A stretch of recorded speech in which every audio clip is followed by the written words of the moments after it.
Hi, my name is Elaine, and in today's video, I've got 7 easy ways to help save the planet.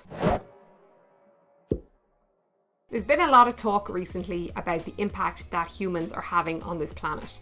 So whether it's microbeads being found in fish or plastic swarming in our oceans, or extreme weather events being caused by climate change. There are so many different things that people can do to help our planet for future generations. However, I do think that for some, it can actually be quite overwhelming as to what you're supposed to do or what's the best thing that you can be doing. As you probably know, if you try to make too many changes at once, it's so overwhelming that sometimes people can get stuck and they make no changes at all. Or maybe you start to feel guilty for not doing more, or you just don't know what it is exactly that you're meant to do. Well, I think that when it comes to things like this, it's better to do something than nothing at all. Because if every single person on the earth took that one small step, I think that we could reduce the impact that we are having. Could I be doing more to save the planet?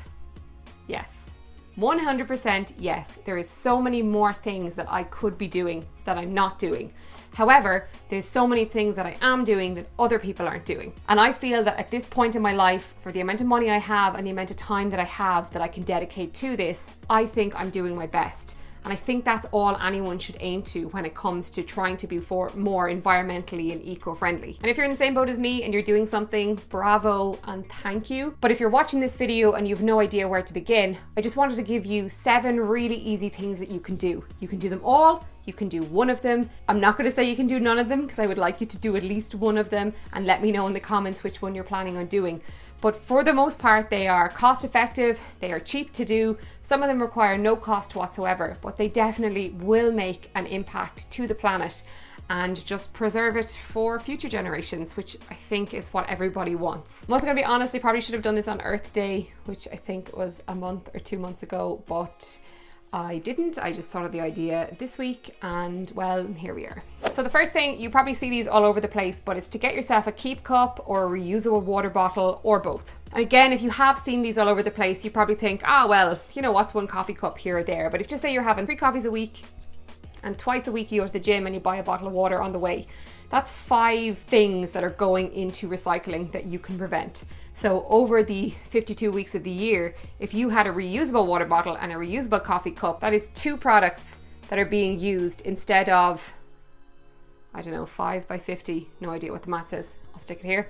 And it's a really small step and a simple step that you can make. A lot of water bottles are very cheap. You can pick them up on Amazon. I'll link a few of my favorite ones below. And again, reusable coffee cups are also cheap. The brand that I use is Keep Cup, but I do have some other ones. I've got 2, I think it's Keep Cup, and then there's another one which could be, I can't think of what the name of it is, but again, I will stick it down below.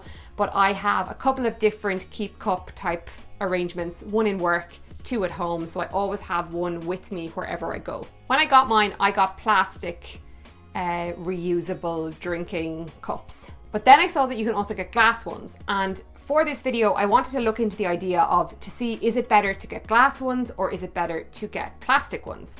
So from all my research online, the general consensus tends to be that while glass is highly recyclable and can be recycled over and over and over again, it's also very expensive to recycle that glass.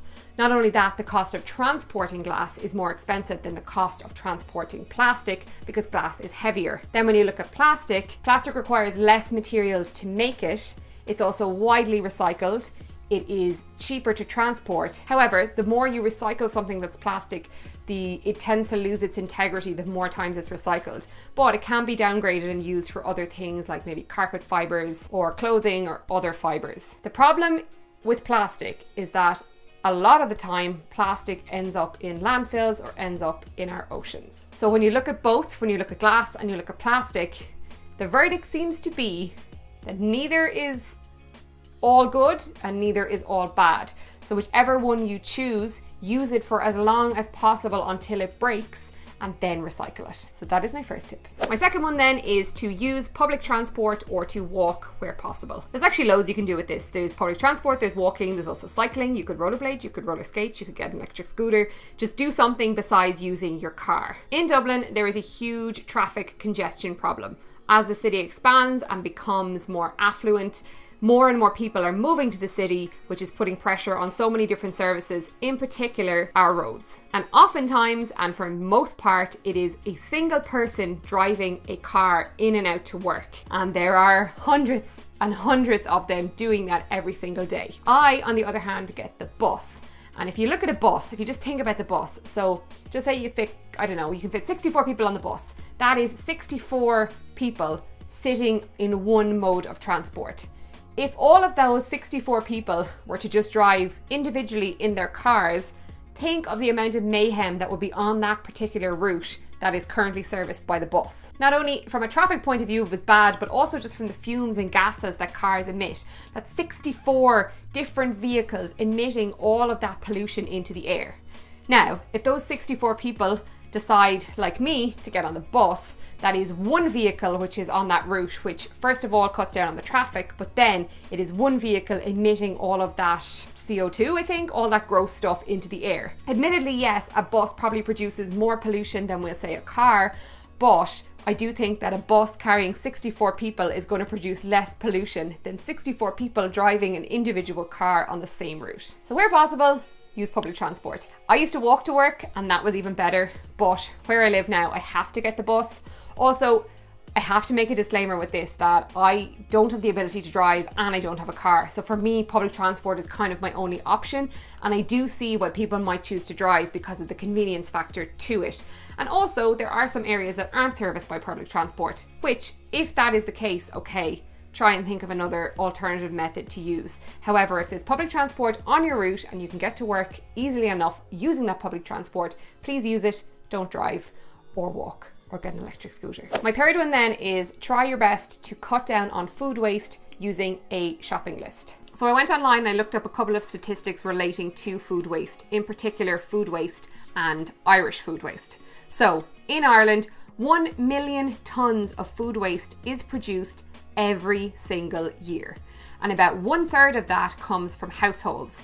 So that works out of about 1 tonne of food waste per household per year. And that costs people from around €400 to maybe €1,000 a year. Wasted down the drain, food that you could have eaten. Within that, there is unavoidable food waste. So that's things like banana skins or chicken bones.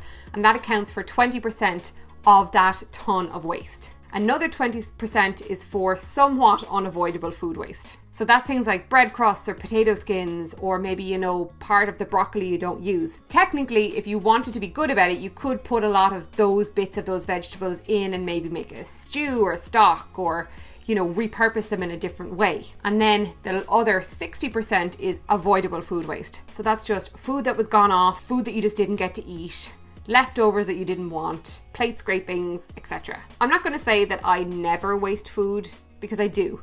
But for the most part, me and Ronan try our utmost to use up everything that's in our fridge.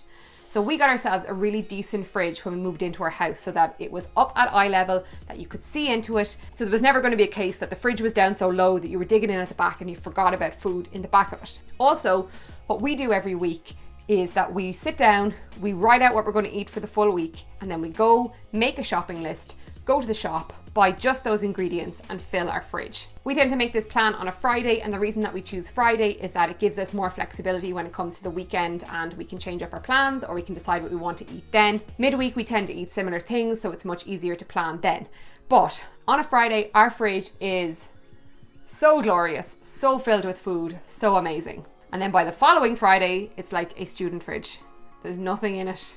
There might be like a bit of lettuce and some milk, and that's all there is. But for us, that means that we're not producing as much food waste as maybe someone who's shopping from day to day and is just picking up things as they go. So that's my tip 3. Tip 4 then goes along with tip 3, and that's about meal prepping. So as I said, for us, it's very easy to make this shopping list, because for our lunches during the week, we tend to make similar things or draw on similar recipes, and we meal prep.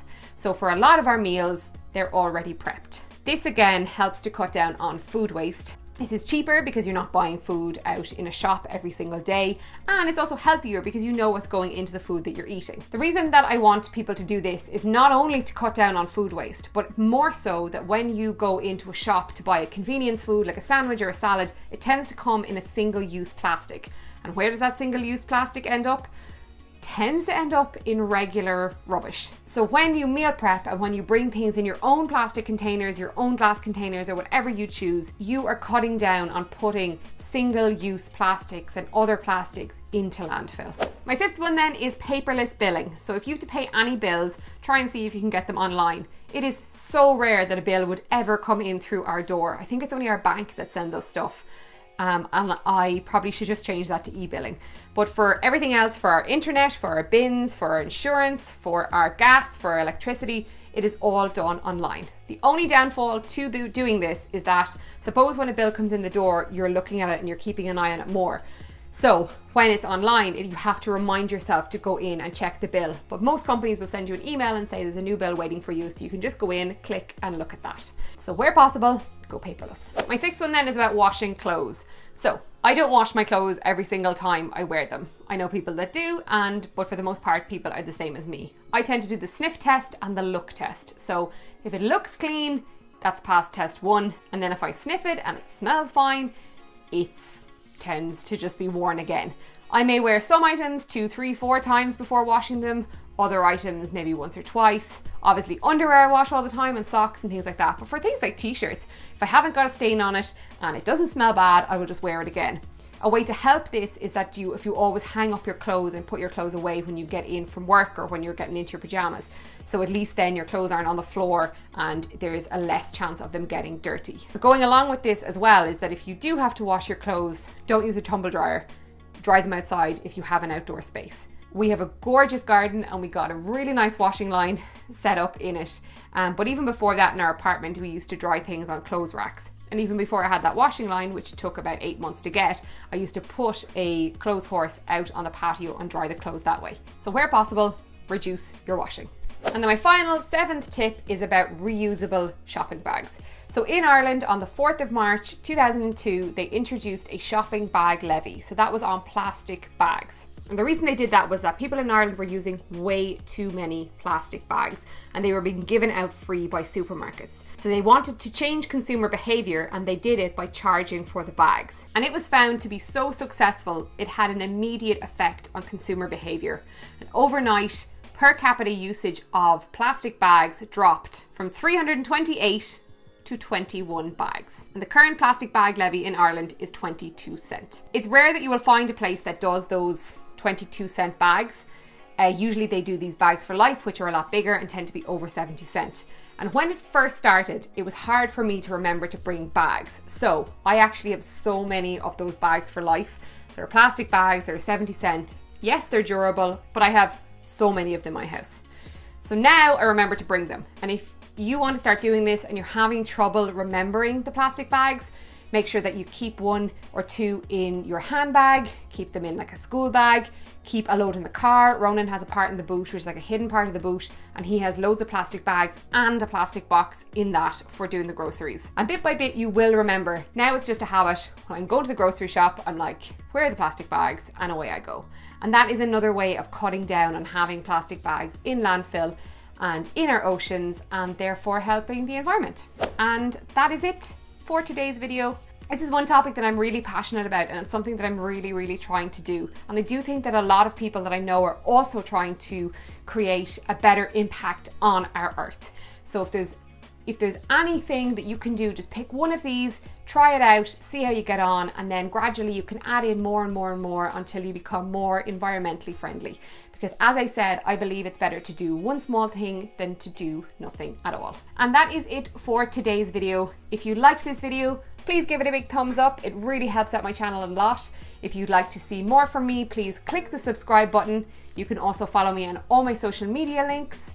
And that's it. I'll be back with another video next Sunday/Monday. Thanks for watching.